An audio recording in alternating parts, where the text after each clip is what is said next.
भारत विश्व का सबसे बड़ा लोकतांत्रिक देश है। देश ने पहले प्रधानमंत्री के रूप में पंडित जवाहरलाल नेहरू को देखा तो पहली महिला प्रधानमंत्री के रूप में उनकी बेटी इंदिरा गांधी को देखा। इसी तरह देश ने पहले बीजेपी के प्रधानमंत्री के रूप में अटल बिहारी वाजपेयी को चुना। वर्तमान में पीएम की कुर्सी पर नरेंद्र मोदी काबिज है। ये लगातार दूसरे टर्म में प्रधानमंत्री बने हैं। इन सबों के बीच कई बड़े बड़े नेता भी प्रधानमंत्री बने। सबों की अपनी अपनी रोचक कहानियां हैं। हर एक से जुड़े कई किस्से हैं। ऐसे में हम आपको आज 5 PM के 5 का तड़का में भारत के ऐसे ही 5 प्रधानमंत्रियों के 5 रोचक किस्से सुनाएंगे। सबसे पहले बात करते हैं 5वें नंबर की। इस नंबर पर देश के वर्तमान प्रधानमंत्री नरेंद्र मोदी से जुड़े कुछ किस्सों की बात बताते हैं। वैसे तो नरेंद्र मोदी से जुड़ी दर्जन भर से अधिक कहानियां हैं और हर कहानी अपने आप में रोचक है, लेकिन यहाँ पर हम उनकी एक ही कहानी पर फोकस करेंगे। ये उस समय का वाकया है जब वे पीएम की कुर्सी पर नहीं पहुंचे थे। बताया जाता है कि एक बार बीजी मेडिकल अस्पताल के डॉक्टरों के साथ उनकी मीटिंग चल रही थी।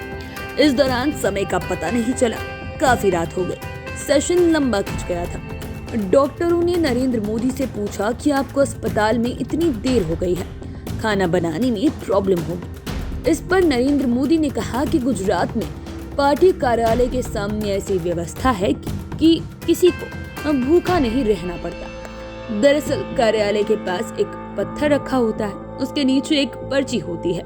उसमें ये लिखा होता है कि आज का खाना हमें किसके घर खाना है। यदि पर्ची नहीं है तो फिर समझ लीजिए कि उस रात हमें चना और गुड़ खाकर सो जाना है, और उन्हें चना और गुड़ खाकर कई बार सोना पड़ा है। अब बात करते हैं चौथे नंबर पर देश के पहले बीजेपी प्रधानमंत्री अटल बिहारी वाजपेयी की। अटल बिहारी वाजपेयी बहुत बड़े कवि थे और उस जमाने में आज की तरह विरोधी दुश्मन नहीं हुआ करते थे। उस समय विरोधी भी अपने आपस में रिश्ते बनाकर चलते थे।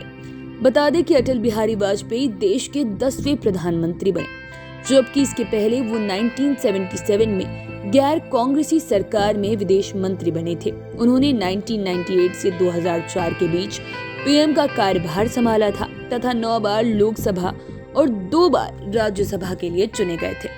और खास बात कि आज की तरह उनके जमाने में सियासी दुश्मनी नहीं हुआ करती थी। उस समय बस विरोधी होते थे। यही वजह थी कि अटल बिहारी वाजपेयी का विरोधी भी काफी सम्मान किया करते थे। इतना ही नहीं, उनका पंडित नेहरू से अच्छा लगाव था और इंदिरा गांधी को तो वे दुर्गा का अवतार मानते थे। बता दें कि जब अटल बिहारी वाजपेयी पहली बार सांसद बने थे तब इनसे पंडित जवाहरलाल नेहरू काफी प्रभावित हुए थे और इन्होंने कहा था कि आप एक दिन जरूर प्रधानमंत्री बनेंगे, और बाद में ऐसा ही हुआ। अब बात करते हैं तीसरे नंबर पर लाल बहादुर शास्त्री की। जब इनसे प्रभावित होकर हेडमास्टर ने अपना सरनेम हटा दिया था। बात उस समय की है जब लाल बहादुर शास्त्री मुगल सराय के स्कूल में पढ़ते थे। तब उनका नाम लाल बहादुर वर्मा लिखा जाता था।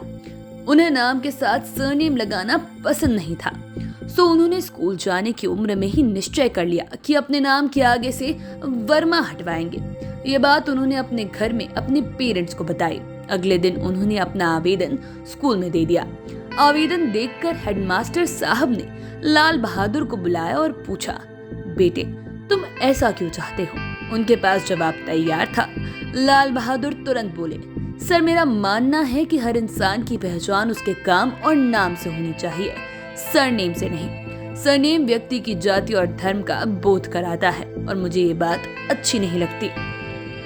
छोटे से बालक की ये बात सुनकर हेडमास्टर काफी प्रभावित हुए। फिर उन्होंने अपना सरनेम भी हटा दिया।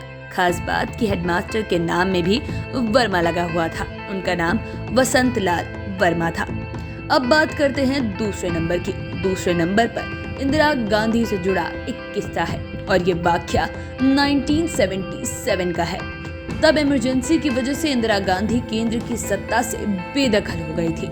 देश में जनता पार्टी की सरकार आ चुकी थी। मोरारजी देसाई प्रधानमंत्री थे। सरकार के 9 महीने भी पूरे हो गए थे। बिहार में विधानसभा चुनाव सर पर थे, लेकिन इससे कुछ दिन पहले ही बिहार के बेलछी गांव पर नरसंहार हो गया था। जब इंदिरा गांधी को इसकी जानकारी मिली तो उन्होंने बेलछी गांव जाने का मन बना लिया। उनके साथ प्रतिभा सिंह पाटिल भी बिहार पहुंची। इस पूरे वाकया को सोनिया गांधी के बायोग्राफर जेवियर मोरो ने अपनी किताब दी रेड साड़ी में विस्तार से लिखा था। वो लिखते हैं, 13 अगस्त 1977 की तारीख थी। तब तेज बारिश हो रही थी। इंदिरा गांधी पटना तक फ्लाइट से पहुंची। इसके बाद कार से बेलछी के लिए निकली। बारिश की वजह से गांव में इतना अधिक कीचड़ था कि कार का जाना मुश्किल था। तब ट्रैक्टर का सहारा लिया गया, लेकिन मौसम का रौद्र रूप देखते हुए हर कोई सहमा हुआ था। लोग कार्यक्रम स्थगित करने के लिए कह रहे थे, लेकिन इंदिरा गांधी अपने फैसले पर अडिग रही। आगे नदी थी, नदी को पार करना भी मुश्किल था। तब उनके लिए हाथी लाया गया। इस तरह हाथी पर सवार होकर इंदिरा गांधी बेलछी पहुंची। इंदिरा गांधी को तब गांव के लोगों ने साड़ी दी थी, क्योंकि उनका कपड़ा भीग गया था। कहा जाता है कि इंदिरा गांधी का बिहार आना अच्छा रहा। इसके बाद वो सत्ता में लौट गई। अब पहले नंबर की बात, तब पीएम की कुर्सी चौधरी चरण सिंह के पास थी। वे जनता पार्टी के राज में मोरारजी देसाई के बाद प्रधानमंत्री बने। ये वाकया 1979 का है। शाम में करीब 6 बजे उत्तर प्रदेश के इटावा जिले के उसराहार थाने पर चौधरी चरण सिंह गरीब किसान की वेशभूषा में पहुंच गए। मैला कुर्ता, मिट्टी से सनी धोती और सिर पर गमछा देख पुलिस ने भी बहुत अधिक भाव नहीं दिया। उस समय उनके पैरों में चप्पल भी नहीं थी। उस किसान को ठिठकता देख एक दरोगा उनके पास आया।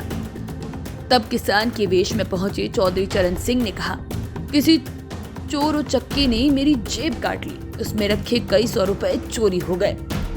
अब वो पैसे नहीं मिले तो बहुत मुसीबत हो जाएगी।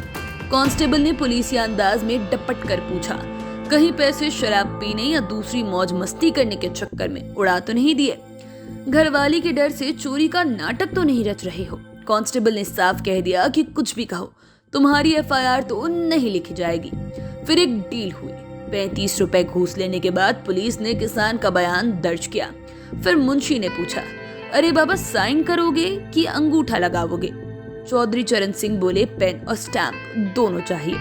फिर उन्होंने अपना नाम लिखा और पॉकेट से मोहर निकालकर कागज पर लगाई। इसके बाद तो पुलिस वालों के होश उड़ गए, क्योंकि नाम में उन्होंने चौधरी चरण सिंह लिखा और मोहर में था प्रधानमंत्री भारत सरकार।